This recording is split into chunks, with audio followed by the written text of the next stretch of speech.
Hello, everyone. Recently, we launched episode number 15, where we had a great conversation with Pooja Gupta and Vikram Arya. There were a lot of takeaways, a lot of interesting thoughts. So we thought we'll just sit down and reflect on them. So let's start with the role of upbringing. Pooja mentioned that she was from the railways family and they used to move every 2 years. And how that helped is that she made friends very quickly.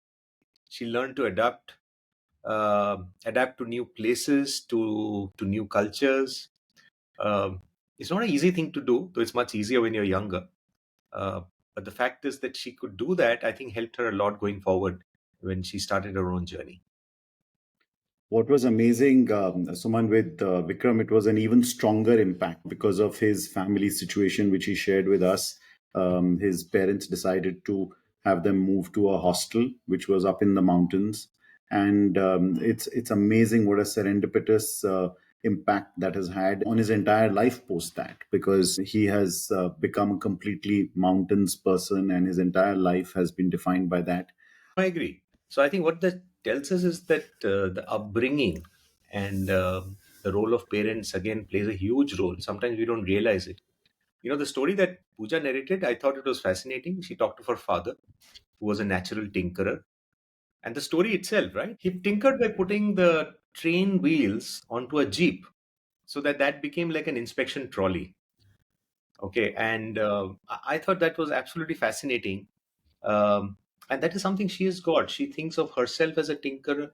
She even talked Yeah, about her own kids, where she says that yeah, they are very hands-on kinesthetic learners. Um, I was wondering, how uncommon this trait is. It's so important, but how uncommon it is. Because if you really think about it, she said earlier there used to be two guys pushing the thing, right? And this has been happening from the British times. Okay, in a place like Indian Railways, which has thousands and thousands of people, nobody ever thought of it. Yeah, yeah, but his father yeah. thought of it. Today there's a buzzword for it. They call it innovation. But this, Mm, it's like innovation and creativity at its best, isn't it? Just the yeah, ability yeah. to tinker. Um, and then they could, Pooja herself and her brothers, they could go on the same jeep. I thought it was a lovely story. Yeah. Yeah, and it brings out how much that has an impact on a young mind, which then brings up so much in the rest of your life. Yeah. The other thing is about the ability to think differently. She started talking about her early years when she joined Asian Paints and where she went and told her boss that, look, I don't want to be in office. I want to be Yeah, painting yeah. walls every day. Yeah. How many people would do that? Yeah, amazing. That also imagines when you're just starting out, isn't it? Yeah. Shows very high conviction. In fact, that Patanjali story was also very quite funny, in fact, isn't it? Yeah, imagine, I mean, that she was obviously not working anymore at that time, and they were visiting Rishikesh, and they happened to go to the office of Patanjali, and Patanjali just kind of, those people there were, sharing their vision with them, and just asked her to, start up something which would allow the brand and the company to enter Singapore and she just said, why not? And she went ahead and gave that as a shot in terms of her first second innings career, her first entrepreneurial journey, so to speak. And that brings us back to that same why not thing, Suman, you and I keep talking about. And Somil first mentioned it in one of our earlier episodes. And it's fascinating how, when you say why not, it just changes the way you look at a challenge, and so much can change with that.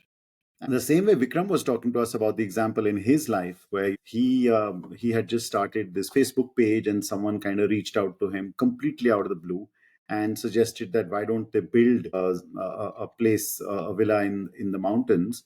And it's just, he was open to that serendipity. He was open to someone reaching out to him and saying, okay, you know what, let's give this a shot. And he also said, why not, let me just do it. And that has now turned into his second innings. And it just is fascinating how the attitude with which you kind of approach something can just change the outcome of what you're doing. Yeah. Going back to the Patanjali story, it all started when they were visiting from Singapore and they'd gone on a holiday, right? She Yeah, mentioned that. And these Patanjali folks kind of started talking to them. And that part I also found very interesting because they were just kind of They first asked, okay, why don't you do something here? To which he said, no, Yeah. I don't think you can do that. So immediately they said, "Okay, why didn't you take us to Singapore?"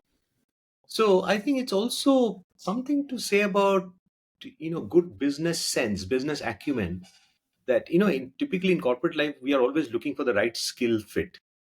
And Mm, here she was mm, saying, I didn't have the skills, but they were not betting on. mm, They were betting on people. Once they realized that this person is somebody mm, with, they are mm. willing to explore, experiment, saying, okay, why don't you do this? If not this, why don't you try something else? So Yeah. clearly the Yeah. focus is on the people rather than the skill. That part also I found very interesting. And I think that talks about very keen business acumen. Very important point you make. Yeah, I didn't really think of it from that perspective. I think, yeah, they're betting on the people, which is often in business the key factor, the difference between what works and what doesn't work. The other thing which was very interesting was this entire passion discussion. The entire we spoke quite a bit about the passion and inspiration. Different people get inspired differently. Here with Vikram, he narrated a poem, which I thought was very interesting. So Walter Scott's poem, patriotism, and he did tweak it a little bit. In fact, I went and checked the poem later. Very powerful one. Breach there, the man with soul so dead, and Mm, so that was a big inspiration for him, right? So he's saying, you know, why don't you just try it? Give it a shot, isn't it? mm, Um, the other thing which was related to that, he watched this movie where Robin Williams was sitting on the porch and he was like saying, "Only if I had tried that," and that made a yeah, huge impact on him. yeah. Saying that you rather try and fail rather than regretting it when you're in your 60s to say, "I should have tried it."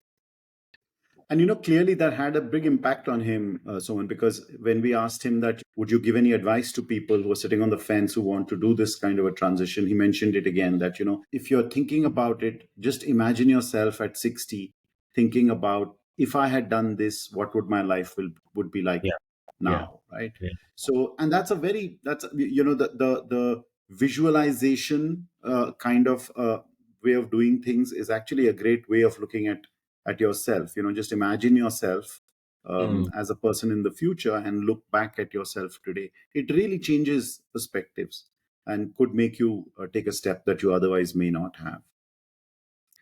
um, she spoke a lot about how in the corporate world, you have time and you have control over what you're doing. People are guiding you. You have a certain amount of when you come into a second innings where you're doing something on your own, you think that you'll be able to manage everything, and sometimes diametrically the opposite happens because you're driven by the forces around you, right? you're Mm. you're driven by what's happening around you. So it's important to be prepared for that, because you're going from a controlled situation to a relatively very, very ill controlled situation.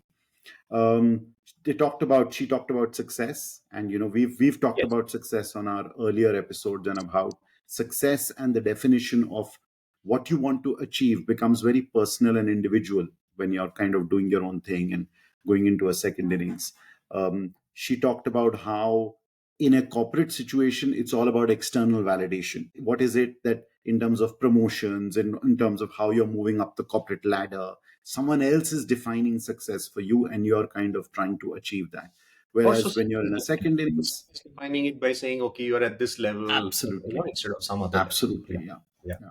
Whereas when you're kind of doing your own second innings, it's, you define success for yourself in terms of stage of life as well. She talked, I thought, very articulately about the importance of family, in-laws, parents, children, being able to, spend time with them and add value to their lives and so on, which I thought was so important, because a very important aspect of doing a second innings is to be able to, be holistic in your life, define what is happiness for you. And she even said that she's on an everyday basis, she has the gratitude to say that what is happiness for me, and that is what I'm able to achieve because of the fact that I'm in doing my second innings rather than externally getting validated. Yeah, yeah. This internal external thing also, I think, is applicable to the purpose and passion. The way what I took away is that passion is more internal. You have a desire to do something, and then in fact there's a sequence. He said it starts with passion, but the purpose kicks in. And what she Yeah. meant by that is that when you get when you see that you're making an impact on other people, that's when your purpose starts kicking in, right? So purpose kind of is to that extent is a bit external, like Mm, impact on out people outside, whereas passion is mm. what you start. I thought that was a very interesting distinction Yeah. between the. Yeah. And while purpose is external, but the fact that you've defined your purpose, it's Yes, yours, but with an external kind of impact on it. And and she was yes. it was fascinating how clear she was in her thought process, that passion and being, and very clearly that passion of the tinkering is very strong for her, right? It's something Yes, that's yes. from her childhood, etc. And it drives her. But what sustains and what gets her through the difficult and the hard times is that she's able to make the impact through the purpose, which I thought Mm. was, really, really useful in terms of defining things in a second innings. Even for the success definition, of course, you're left to yourself to define it because you're not, you're on your own. But often we would think, okay, in the corporate world, it was about money, fame, and all that stuff. But now I'm thinking very differently, but I'm still thinking of myself. Whereas she expanded that and she said, success is whether I'm keeping well, whether my in laws are well, whether my children are well, whether my family is well. And I thought that was a very interesting, that was a very holistic thing.